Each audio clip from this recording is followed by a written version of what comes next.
Hello, hello sa lahat. Ang video ito tungkol sa kapit lang tayo mabuti kay Jesus Christ. So, itong nakikita nyo ay merong paso at paso ng ampalaya to. Mamaya makikita nyo ang bunga ng ampalaya. Pero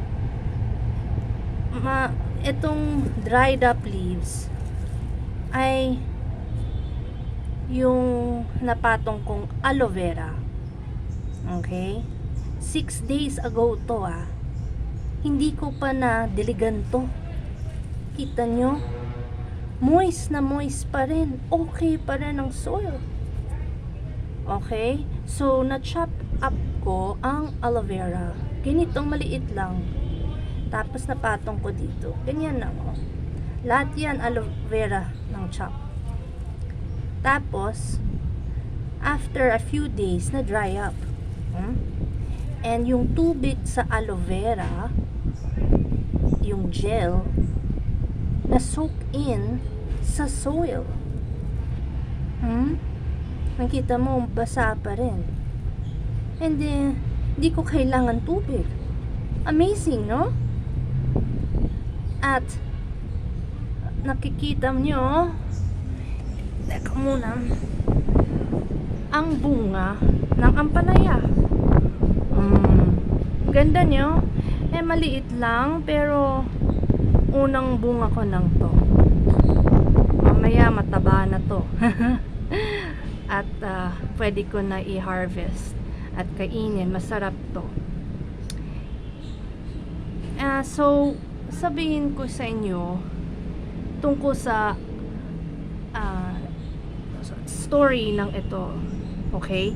So, di ba sabi ng Jesus Christ, kailangan tayo magbunga, magandang bunga para kay Father God, right? So, kung hindi tayo bubunga, God will cut us off. Sa Bible yun, kung wala kang bunga, ipuputol ni Jesus Christ ang puno mo at natatapon ka sa apoy, meaning impyerno. Okay, so baba ulit tayo sa soil. Okay? Alright. Ngayon, di ba sabi ko sa iyo, itong aloe vera, it represents Jesus Christ at ang Holy Spirit, Spirit of God. Okay? So, when naputol ko yung aloe vera at na patong ko sa soil, yung soil represents ang puso natin.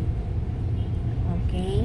So, when we receive God's Word, yung si Jesus Christ, okay, and you put it sa loob ng puso natin at sabihin natin kay Jesus Christ at Holy Spirit, turuan mo ko, tulungan mo ko, at discipline mo ko sa buhay ko para gawin ko ang kalooban ng Diyos araw-araw. And the Word of God will soak in sa puso natin, katulad ng ito, yung soil, moist na moist.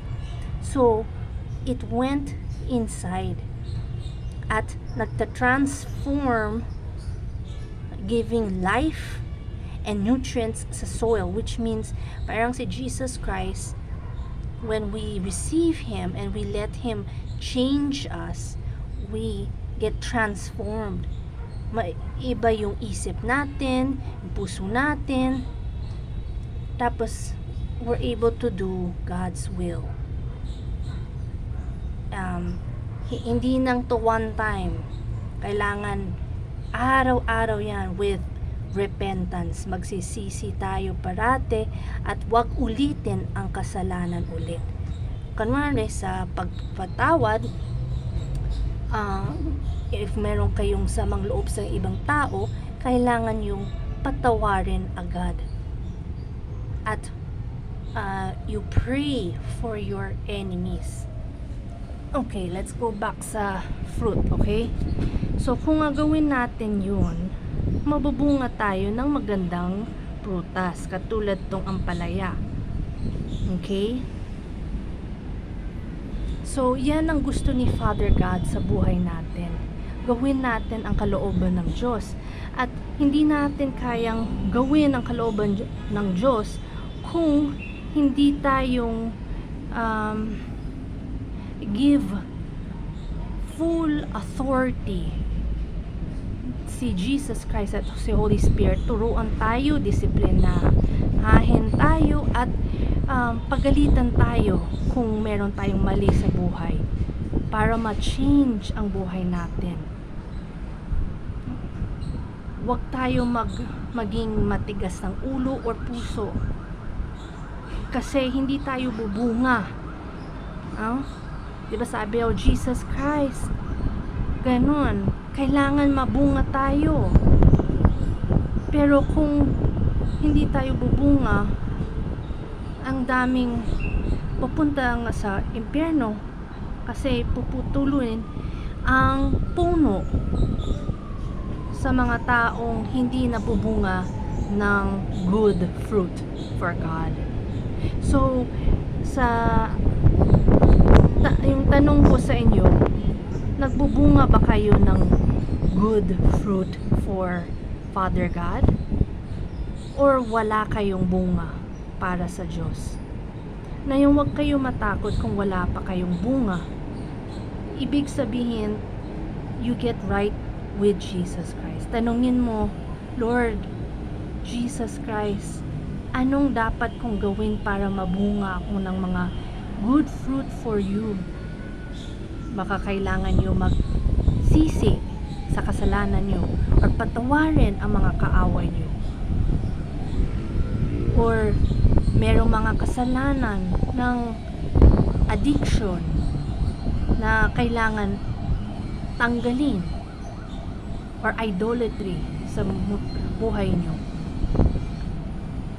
So, si Jesus Christ at Holy Spirit ang pwedeng tulungan ka. Ako share ko ang story tungkol sa paano tayo malapit kay Jesus Christ para meron tayong magandang bunga para sa Kanya, para sa Father God, para masaya siya at makapasok tayo sa langit. So, ito ang end of the video. May Jesus Christ bless you.